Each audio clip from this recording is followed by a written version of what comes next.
হবে। চুপ, তুমি কি ডাক্তার নাকি? ভোক্তা দুটো গেল কোথায়? টাকাদায় গেছে বোধহয়। চুলোয় চাকরি। সাক্ষীকে ডাকো। আজকে আছে? আজকেও নেই হুজুর। কেউ নেই মানে? সব সব গেল কোথায়? বাইরে বিড়ালটাকে নিয়েই তো হইচই। সব ওখানে গেছে। এ কি? মামলা কি তাহলে ডিসমিস হয়ে যাবে নাকি? ঠিক আছে, ঠিক আছে, বেড়ালটাকেই নিয়ে এসো।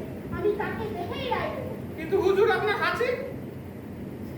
হাঁচু, চুলোয় যাচ্ছে।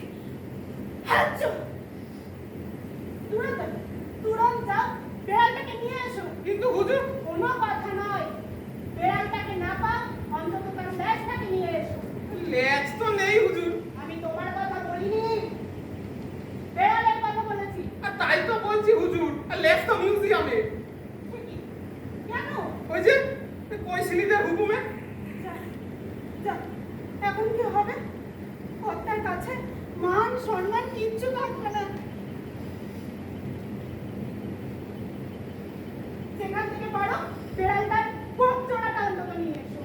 তাও হবে না হুজুর। ওই যে জার্মান সাহেব এসেছিলেন না, এসব পরীক্ষা নিরীক্ষার জন্য তো গোপজোড়া নিয়ে গেছে। বাকি বেড়ালটাকে নিয়ে এসো। হুজুর, বিড়ালটা তো লেজ আর কোপের দুঃখে মাছ মাংস ছেড়ে দিয়ে কাশিবাসি হয়ে গেছে। কি? বেড়ালের এত বড় সাহস, মামলা চলাকালীন আদালতের অনুমতি না নিয়ে দেশান্তরী হয়? হুজুর, এর বিচার করুন। বেড়ালটাকে ধরতে পারলে যদি ফাঁসির হুকুম না দিয়েছে। ঠিক বিচার হুজুর, ঠিক বিচার। আসামি দুটো গেল কোথায়? ওই দুটোকে হাজতে পুরলেই বেড়ালটাকে পাকড়াও করা যাবে। কান টানলে মাথা আসতে বাধ্য। কিন্তু হুজুর, লেজ টানলে বিড়াল কি আর আসবে? চুপ, দুই ভাইকে এক্ষুনি কোমরে দড়ি দিয়ে নিয়ে এসো। লাভ নেই, ধর্মমাতা, লাভ নেই। আজ 3 দিন ধরে কলকাতার গলি গলি সব ঘুরে বেরিয়েছি। বেটা দুটো মনে হয় দেশান্তরী হয়ে গেছে।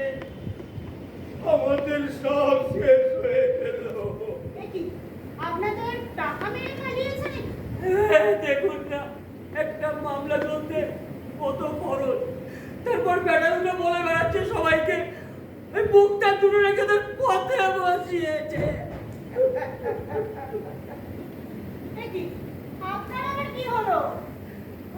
আরবানির গির্জার পাশে চমৎকার বাসাখানা ছিল। মামলাটা আর কটা দিন টানতে পারলে বাড়িখানা বাগে আনা যেত।